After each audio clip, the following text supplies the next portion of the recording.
다 함께 사도신경으로 우리의 신앙을 고백하겠습니다. 나는 전능하신 아버지 하나님 천지의 창조주를 믿습니다.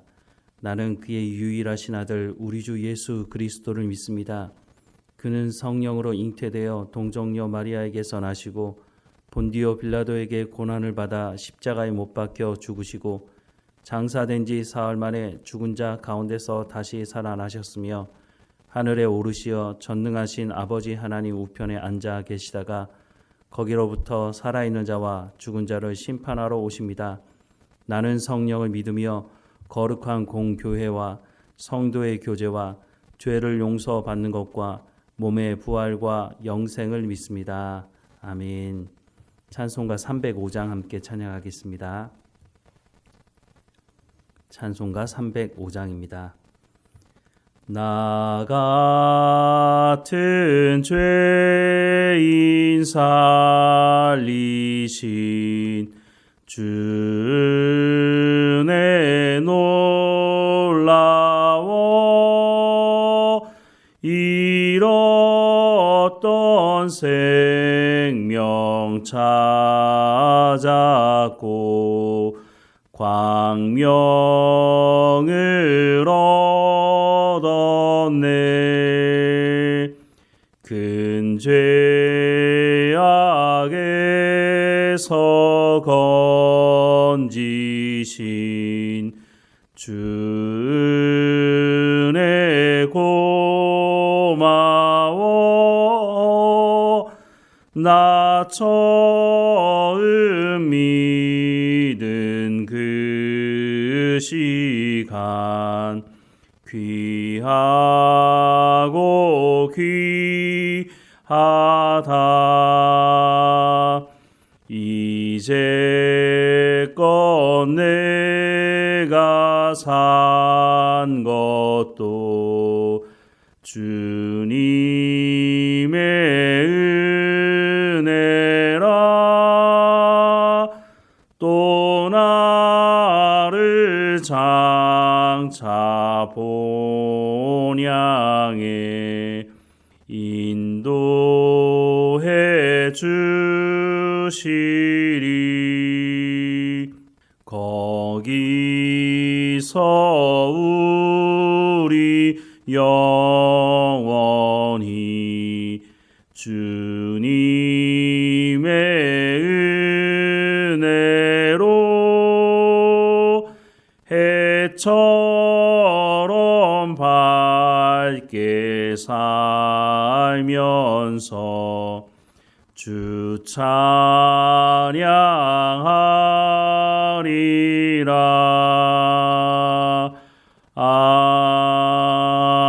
아멘. 오늘 하나님께서 우리에게 주시는 말씀은 로마서 9장 14절에서 18절까지 말씀입니다. 그런즉 우리가 무슨 말 하리요? 하나님께 불의가 있느냐? 그럴 수 없느니라. 모세에게 이르시되 내가 긍휼히 여길 자를 긍휼히 여기고 불쌍히 여길 자를 불쌍히 여기리라 하셨으니 그런즉 원하는 자로 말미암음도 아니요 다른 박질하는 자로 말미암음도 아니요 오직 긍휼히 여기시는 하나님으로 말미암음이니라. 성경이 바로에게 이르시되 내가 이 일을 위하여 너를 세웠으니 곧 너로 말미암아 내 능력을 보이고 내 이름이 온 땅에 전파되게 하려 함이라 하셨으니 그런즉 하나님께서 하고자 하시는 자를 긍휼히 여기시고 하고자 하시는 자를 완악하게 하시느니라. 아멘. 로마서 9장은 참 이스라엘이 누구인지에 대해서 말씀을 하고 있는데요. 오늘 본문 앞서서 6절부터 13절 말씀에서 하나님의 약속과 선택을 통해서 참 이스라엘이 세워진다라고 하는 말씀을 하고 있었죠. 다시 말씀을 읽어보면 또한 아브라함의 씨가 다 그의 자녀가 아니라 오직 이삭으로부터 난 자라야 내 씨라 불리리라 하셨으니 곧 육신의 자녀가 하나님의 자녀가 아니요 오직 약속의 자녀가 씨로 여기심을 받느니라. 약속의 말씀은 이것이니 명년 이때에 내가 이르리니 사라에게 아들이 있으리라 하심이라. 그뿐 아니라 또한 리브가가 우리 조상 이삭 한 사람으로 말미암아 임신하였는데 그 자식들이 아직 나지도 아니하고 무슨 선이나 악을 행하지 아니한 때에 택하심을 따라 되는 하나님의 뜻이 행위로 말미암지 않고 오직 부르시는 이로 말미암아 서게 하려 하사 리브가에게 이르시되 큰 자가 어린 자를 섬기리라 하셨나니 기록된 바 내가 야곱은 사랑하고 에서는 미워하였다 하신과 같으니라 라고 말씀을 하고 있습니다. 이 말씀을 통해서 유대인들이 혈통적 이스라엘만 구원받게 될 것이라고 주장하는 이 주장이 틀렸다라고 하는 것을 말씀하고 있죠. 하나님은 새 이스라엘을 세우는데 하나님의 언약, 약속, 그 선택을 통해서 새 이스라엘을 세우신다라고 하는 것을 분명히 말씀해주고 있다고 하는 것입니다. 여전히 유대인들은 혈통적 구원을 믿고 있지만 그런 모습을 보면서 사도 바울이 안타까운 마음을 9장 1절에서 5절까지 표현을 하고 있는 것이죠. 즉 이들이 하나님의 약속과 선택을 제대로 알고 회개하고 돌이킬 것을 간절히 마음을 담고 그 마음을 담아서 말씀을 하고 있는 것입니다. 오늘 본문은 이런 하나님의 약속과 선택이 그러면 문제가 있느냐라고 할 때 그럴 수 없다라고 하는 말씀을 하고 있는데요. 오늘 본문의 말씀을 다시 보면 그런즉 우리가 무슨 말 하리요 하나님께 불의가 있느냐 그럴 수 없느니라. 모세에게 이르시되 내가 긍휼히 여길 자를 긍휼히 여기고 불쌍히 여길 자를 불쌍히 여기리라 하셨으니 그런즉 원하는 자로 말미암음도 아니요 다른 박질하는 자로 말미암음도 아니요 오직 긍휼히 여기시는 하나님으로 말미암음이니라. 성경이 바로에게 이르시되 내가 이 일을 위하여 너를 세웠으니 곧 너로 말미암아 내 능력을 보이고 내 이름이 온 땅에 전파되게 하려 함이라 하셨으니 그런즉 하나님께서 하고자 하시는 자를 긍휼히 여기시고 하고자 하시는 자를 완악하게 하시느니라 라고 말씀을 하고 있는 것이 바로 하나님의 선택과 하나님의 약속에는 문제가 없다라고 하는 것을 분명히 말씀해주고 있다고 하는 것입니다. 그런데 이 말씀을 하는데 앞서서 바울이 출애굽기 33장에 있는 말씀을 인용하고 있는데요. 출애굽기 33장 19절 말씀에 보면 여호와께서 이르시되 내가 모든 선한 것을 내 앞으로 지나가게 하고 여호와의 이름을 내 앞에 선포하리라. 나는 은혜 베풀 자에게 은혜를 베풀고 긍휼히 여길 자에게 긍휼을 베푸느니라 라고 말씀을 하고 있습니다.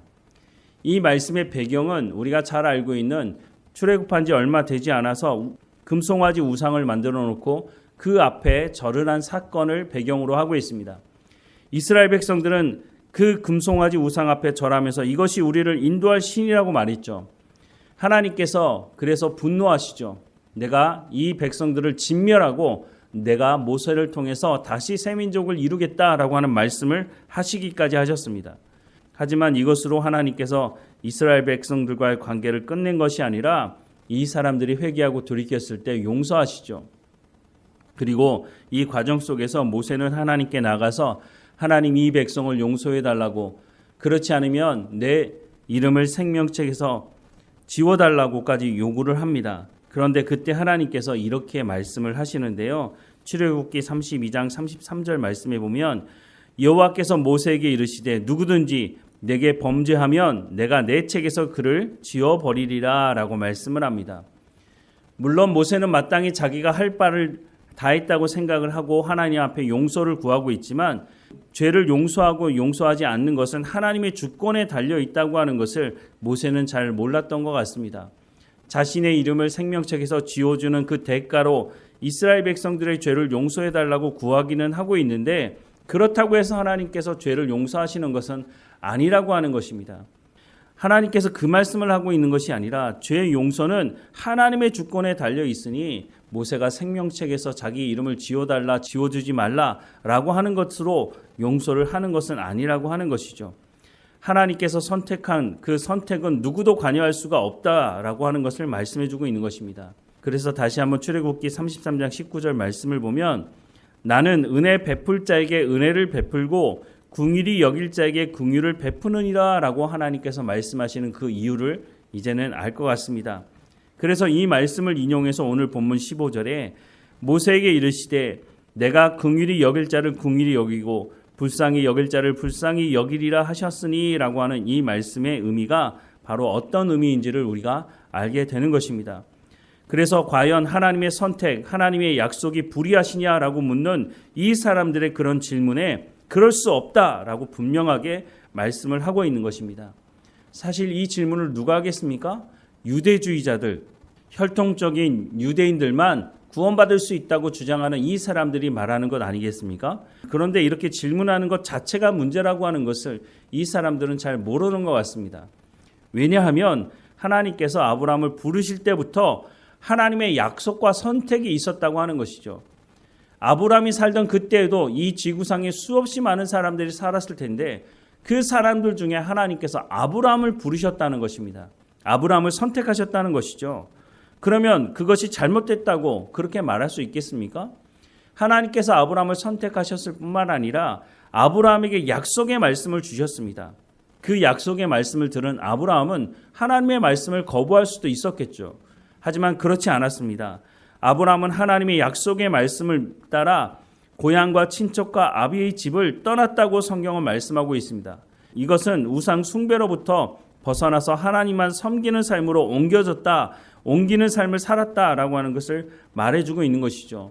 그러니까 처음 시작부터 하나님의 선택이 있었고 하나님의 약속의 말씀이 있었다라고 하는 것을 말씀해주고 있으니 유대인들 중에 그러면 하나님의 선택과 하나님의 약속이 불의하시냐라고 묻는 그 질문 자체가 사실은 말이 되지 않는다라고 하는 것을 말해주고 있는 것이죠.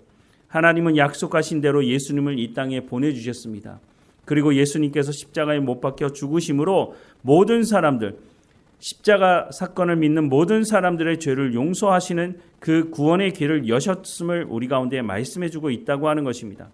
그럼에도 불구하고 여전히 하나님의 선택과 하나님의 약속이 불의하시다라고 말하는 것은 자신들의 기득권을 끝까지 지키려고 하는 유대인들의 마음이라고 하는 것입니다.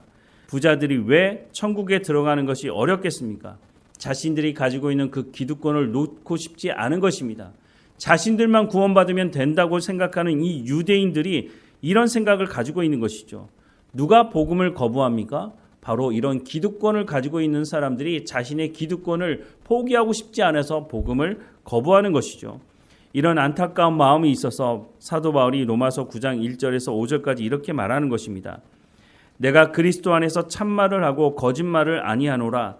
나에게 큰 근심이 있는 것과 마음이 그치지 않는 고통이 있는 것을 내 양심이 성령 안에서 나와 더불어 증언하노니 나의 형제 곧 고륙의 친척을 위하여 내 자신이 저주를 받아 그리스도에게서 끊어질지라도 원하는 바로라.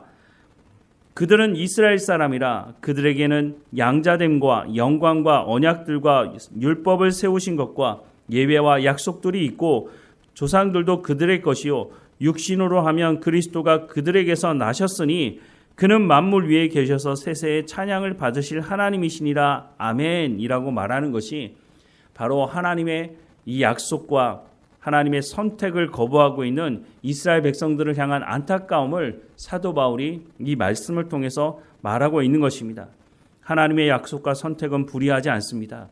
문제는 복음을 전했을 때 그 복음을 받아들이지 않는 자신들의 기득권을 지키기 위해서 예수님을 십자가에 못 박아 죽인 그 마음을 가지고 있는 사람들이 복음을 거부하고 있다고 하는 것이죠. 누가 복음을 받아들이는지, 누가 복음을 거부하는지 우리가 어떻게 합니까? 그러니까 누구에게든지 우리가 복음을 전해야 한다고 하는 것입니다. 복음을 전했을 때 하나님이 선택한 사람들, 그 사람들은 복음의 말씀을 듣게 되겠죠. 그러면 그들이 함께 우리 가운데 예배하러 나오게 될 것입니다. 하나님께서 먼저 우리를 선택하시고 약속의 말씀으로 우리를 구원하셨으니 우리가 복음을 전하는 이 일에 게으른 삶을 살아가면 안 된다고 하는 것을 말씀해 주고 있는 것이죠. 바울이 그 마음에 자기의 동족을 향한 안타까운 마음을 가지고 있었던 것처럼 우리도 이 안타까운 마음을 가지고 복음을 전하는 삶을 살아가야 할 것입니다. 하나님께서 우리를 구원하신 그 구원이 얼마나 놀라운 것인지를 로마서 말씀을 통해서 다시 한번 깨닫고 우리가 이 복음을 증거하는 삶이 되기를 주님의 이름으로 축원합니다. 다 함께 기도하겠습니다. 사랑하는 하나님, 하나님께서 그 약속과 선택으로 우리를 구원하시고 하나님의 자녀 삼으신 것 감사합니다. 하나님, 우리를 구원하신 그 구원에 감사할 뿐만 아니라 우리가 또한 복음을 증거하는 사람으로 부름 받았사오니 하나님, 복음을 거부하는 사람들에게 가서 복음을 전하게 하시고 그들 중에 하나님께서 선택한 사람이 있으니 그 사람들이 복음의 말씀을 듣고 자신의 것을 내려놓고 십자가 사건을 믿으며 하나님께 나와 하나님의 약속의 말씀을 믿고 구원 가운데 이룰 수 있도록 은혜를 베풀어 주옵소서.